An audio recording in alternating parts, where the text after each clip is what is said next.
So in this video I'm going to talk about my experience shooting a 4x5 camera properly for the first time. I'm actually currently traveling and working and I decided to come up to Bali, Indonesia. It's a really beautiful place and I decided to bring my 4x5 with me because why not? I think what better way to experience and learn how to use the camera than to just put yourself out there.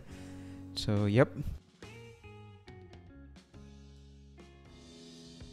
So for the weekend I decided to head to Ubud in Bali. It's a really nice little town with lots of nature and greenery. I just needed some quiet time and of course I wanted to photograph the place.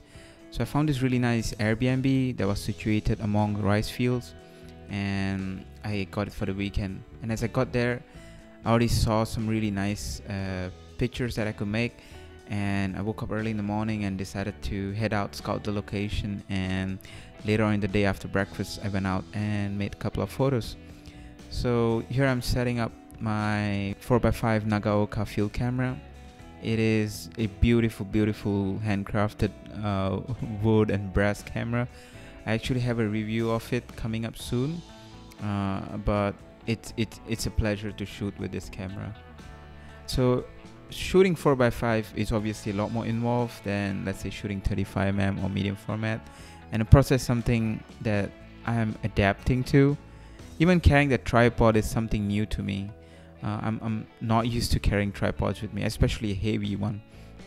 But yeah, it's a learning process. I'm just using a handheld light meter because I don't have a spot meter right now, and I just got to make do with what I have. And as you just saw, I didn't have all the different axes tightened down, and I had to go back and refocus everything and readjust, and yep, do the whole process and then take the photograph. It's humbling. It really makes you learn real quickly because the mistakes they're gonna cost you time, or in this case sometimes money, because you're gonna waste some frames. So that's the first shot done. So around the same location, while I was exploring it earlier, I saw a second frame that I wanted to photograph. It was these coconut trees right in the middle of those rice fields, and it looked really nice. And on that day the sky was beautiful. It's really hot and warm, but when it comes to photos I was more than happy because there was so much good light, and the clouds had this really nice patterns.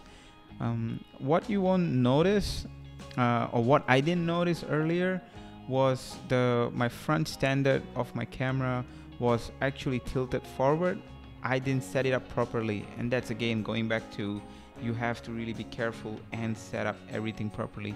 But as I was setting up the second shot, I noticed that it was a bit tilted, so I went in, make sure it was properly adjusted, and then I refocused everything and went and took the next shot. Also, the tripod mount on the camera is not very solid, and the camera really kind of wobbles or moves. That's something I need to get fixed, but I'm not home right now, so I think I'll have to wait and just work with what I have. But yep, that was the second shot. So next up I decided to head up to Ubud. I wanted to go check out some rice terraces they have up there. They're really beautiful, but they tend to be a bit touristy, but I just wanted to go up and see the location.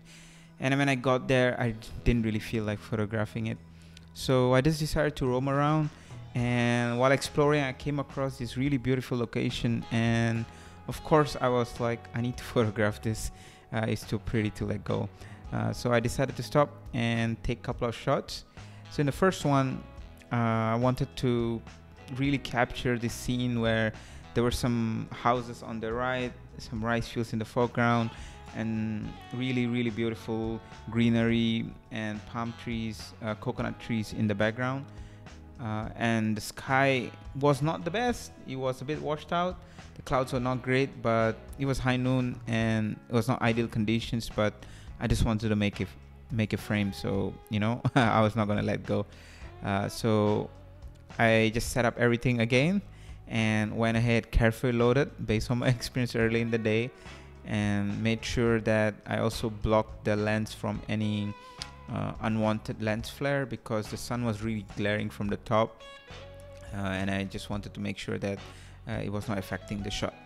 And I took that, and you'll see me a bit confused here because I was trying to figure out which side of the dark slide is supposed to go out, because is it the white one or the black one, and I was confused.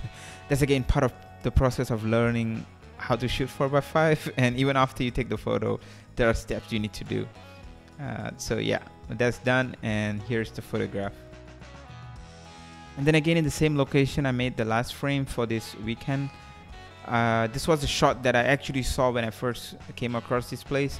This is a road that goes uphill, and it's surrounded by these tropical trees on both sides. So obviously I know I needed to take this symmetrical looking shot.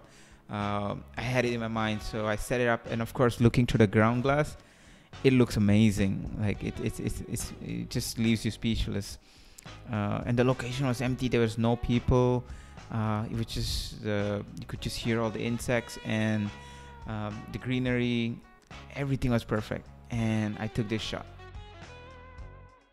I just took 4 photos in the whole weekend, which is kind of new for me because usually I take a lot more. But I hope you enjoyed this process of watching me figure out how to shoot a 4x5, and again also the beautiful scenes from Bali, Indonesia. I hope to see you in the next one. I have a few more videos coming up.